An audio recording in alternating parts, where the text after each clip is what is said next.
Hi, my name is Monica Embrey, and I am so excited to be with you today.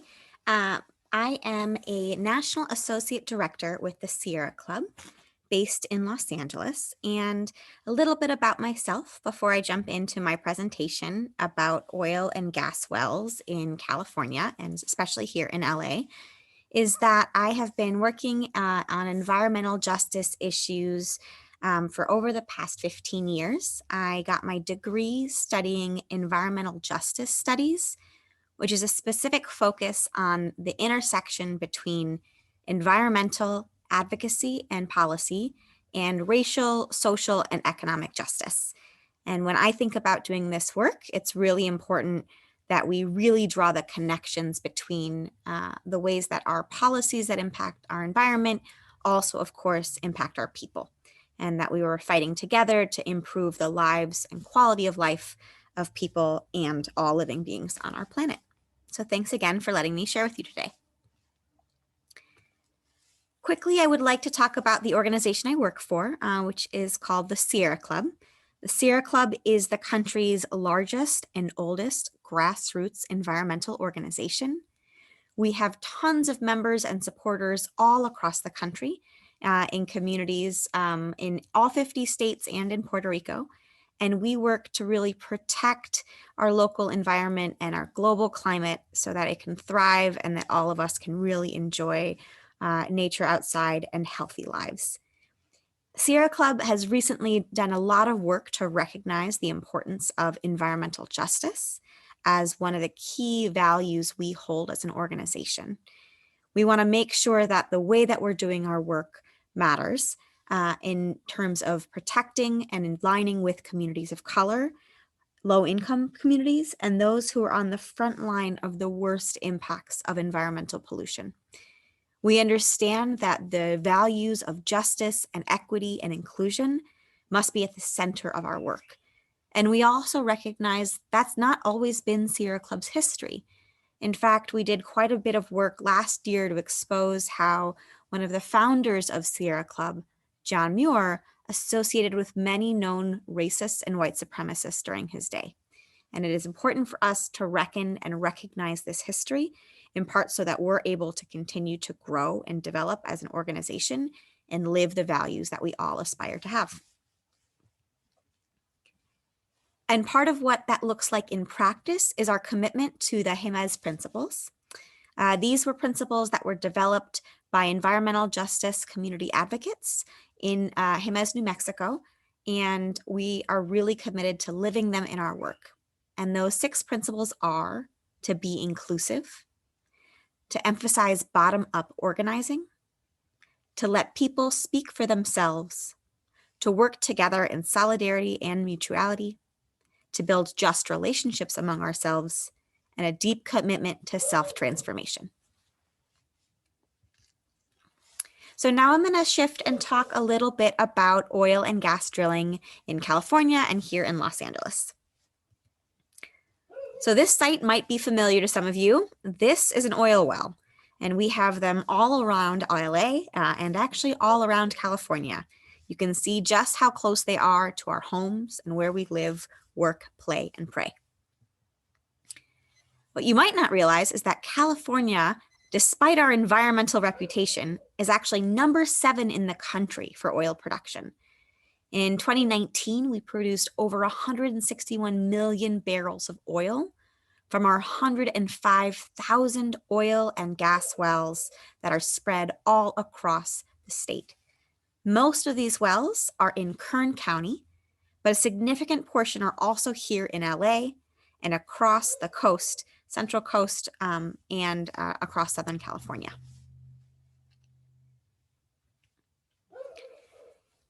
As I mentioned, way too many of us live way too close to these dangerous and polluting facilities.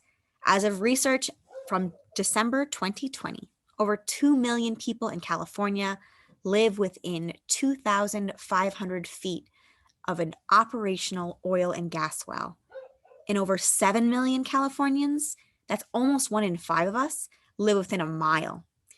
We know that this disproportionately impacts communities of color and low-income households. And here's a map of LA showing you all those little red dots exactly where new and active oil wells are. So you can see just how close your community is to active oil and gas production sites.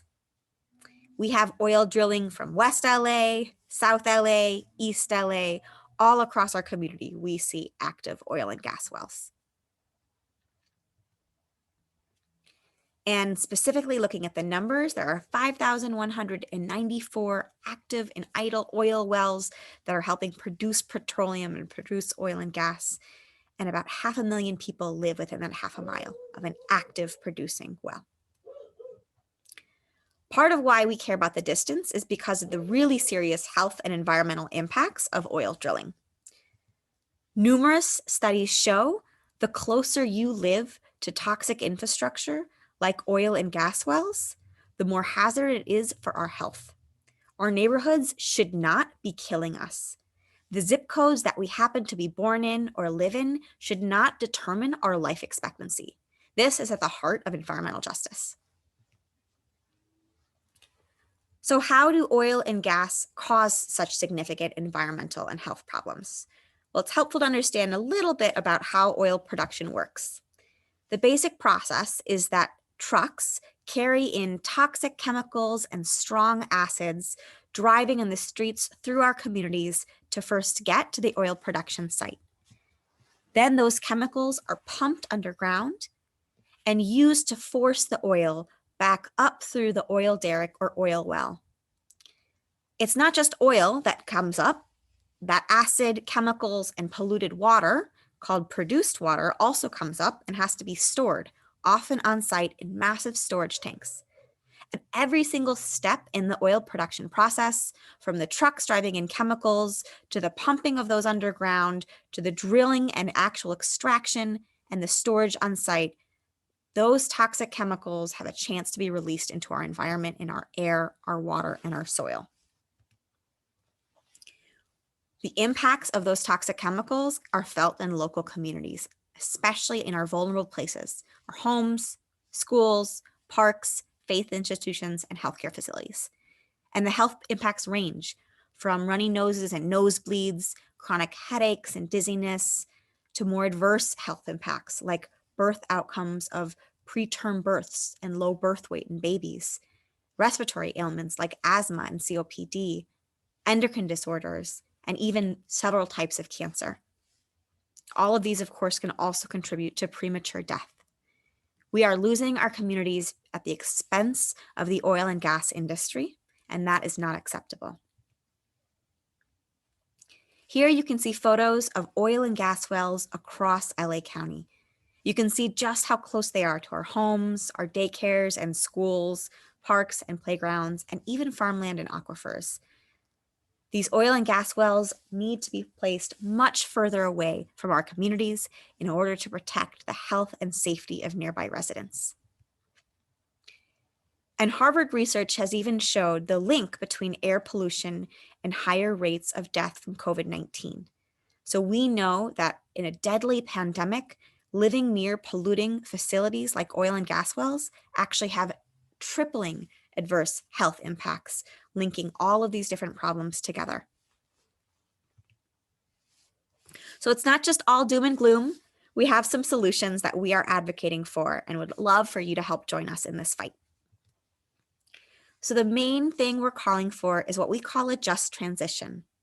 It's a concept that refers to the idea of going from our current extractive economy instead towards a regenerative economy. Our extractive economy is really based on oil and gas extraction and production. It's driven in large part by funding our military and has the concentration of wealth and power in a small handful of people at the very top, while the rest of us are the ones who are paying with our health and our livelihoods.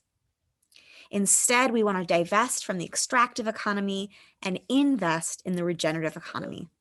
And that means an economy based on climate resilience, with 100% clean, renewable energy powering our homes, our vehicles, and our whole ways of life.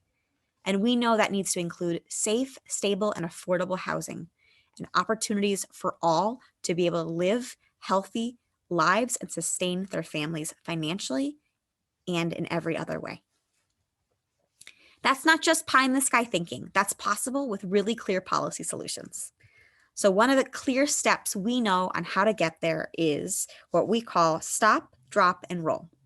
So we are calling on our government leaders to first stop issuing new oil permits. We have a problem, and that is too much expansion of oil and gas industry, especially here in California. And so we need our government leaders to stop issuing new permits. Then we'll also be able to drop our existing oil production.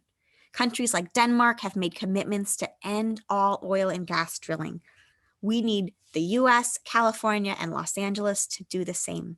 So we want to plan for that just transition and make sure we're actually taking the steps we need to end oil and gas extraction.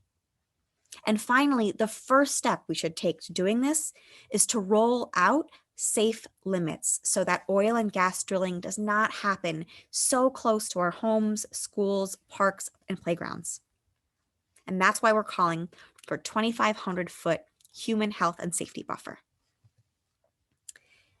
So right now, there are a couple of rules that our government are writing, and these regulations are how the oil and gas industry in California and in Los Angeles are regulated. So CalGEM, or the California Geologic Energy Management Division, is part of our California state government in the Department of Conservation. And CalGEM is responsible for overseeing all the regulations on oil and gas wells. Right now, they're in the middle of writing their first ever public health and safety rule. And they're writing it in part because everyday people called on them to do so and said that our current rules weren't looking at public health and safety, and that was not okay. Governor Gavin Newsom shared in his press release that the intent of the rulemaking is to establish a transparent set of rules designed to protect residents and communities near oil and gas extraction sites. So we are going to hold him to it, and we are looking forward to that draft rule coming out in spring 2021. It's not just it's not just California that oversees oil and gas. LA County and our other cities also have the opportunity to have their own rules to regulate oil and gas. Here in LA, we have the Title 22 oil well ordinance, and we are going to be working on making sure our 5 Board of Supervisors that you see here all work to ensure we have strong protections. Right now, these regulations, we know, establish the time, place, and manner and mitigate the impacts of drilling and operations of those production facilities on adjacent land uses to, again, protect the health, safety, public welfare, and environmental resources of the county. So we need our county supervisors to take action, just like we need our state government and CalGEM to take action to make sure they are protecting us, the people, from these dangerous and toxic oil and gas production sites. So that's great. We have our policy solutions, but how do we do it? How do we actually convince Governor Gavin Newsom and our Board of Supervisors and other decision makers to enact the policies that we want? Well, Sierra Club and our partners are largely volunteer-led organizations, and it is really volunteer leadership that makes the difference and helps make this possible. So here are some examples of things our volunteers have done. First and most importantly, we organize our communities. Pre-pandemic times, we were actually going door to door. Right now, all of our work is virtual and on Zoom, but we go and talk to the people who live near oil and gas extraction sites. We educate them about the impacts on their lives and ask them to get involved in our efforts to help build our movement and make policy changes possible. We get those folks to come and testify at local hearings. This is actually us testifying at a local Culver City City Council meeting.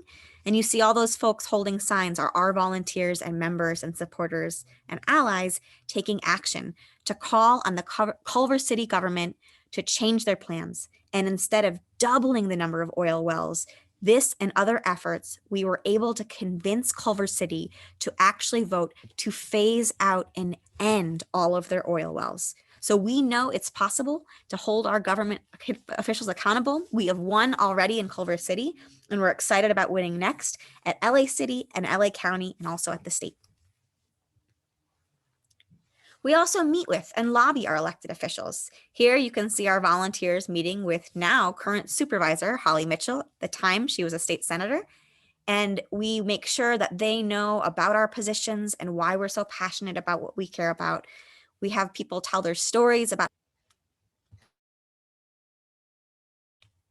Oops, sorry about that. Some computer difficulties. So I think I cut off for a second. So I wanted to share, we also meet with our elected officials and make sure they know what we care about so that we can ensure they're advocating for the policies that we need and want. We have local folks share their stories and talk specifically about why this is so important to us. We also rally for justice, sometimes with really cool folks like actor Don Cheadle and other community activists and students that take to the streets and demand better. So you will see us at rallies and protests when it's time to go back into the streets. And for now, we're doing everything virtually. We also build with coalition partners. It's really important that we recognize Sierra Club will not do this work alone. We work in close partnership with many other organizations. Here in LA, some of our closest partners include Stand LA, which is a coalition of over 70 organizations taking on the oil and gas industry and calling on us to stand together against neighborhood drilling. And we take people on toxic tours and outings. Sierra Club, we're often known for our hikes. We used to have hikes several times a day, and we're all looking forward to being back out in nature when it's safe to do so in groups. But we took people out on toxic tours to show just how close our oil and gas drilling sites are to our homes and our parks. You can see a volunteer here actually leading a tour, and this is really important for us to draw that connection. And we do creative resistance. So we make art and music and have t-shirt printing parties and all of the rest. You'll see 2 young volunteers there standing with boxes and boxes of petitions that our volunteers had collected when they went door to door, educating the community to make sure that our elected officials know exactly what we're calling on. And education and activation online has been especially important now. These are photos and infographics our volunteers have made to really tell the story of exactly what's happening so that we can spread the word on social media. And we also get in traditional media. We've gotten into the New York Times and LA Times and many other publications, having videos and articles, op-eds and letters to the editor. All are really important ways that we spread the word and demonstrate just how many people care about our issue and why we think it's important we move beyond dirty fuels. So that's a little bit about what we're working on and why it's important and what we do. And I'm going to end with asking you to join us and take action. Because quite simply, this is not okay. We cannot have dangerous oil and gas wells so close to our homes, our schools, our parks, our playgrounds, and hospitals. We absolutely need better from our government, and that is what we're calling on them to do, to protect us. So we ask you to join and sign our petition. It's really easy. You can go to the website, SC for Sierra Club, .org/LA oil. And right there, you will see the ways you can take action. We have it already drafted for you in a sample, and you can change that and edit it any way you want. It'll also connect you with our social media pages. We encourage you to follow us on Facebook and Instagram, on Twitter at Clean Break Sierra Club, and then follow our hashtag No Drilling Where We're Living. And we know that together with you, we can win this fight. Thanks so much. Looking forward to working with you on this project, and feel free to reach out if you ever have any questions. You can find more information on our website. And here is my email address and phone number and Instagram and Twitter handle. Definitely would love to have you join us. I'll end with my favorite quote, which is, "If you have come to help me, you are wasting your time. But if you have come because your liberation is bound up with mine, then let us work together." Look forward to working together with you. Thanks so much.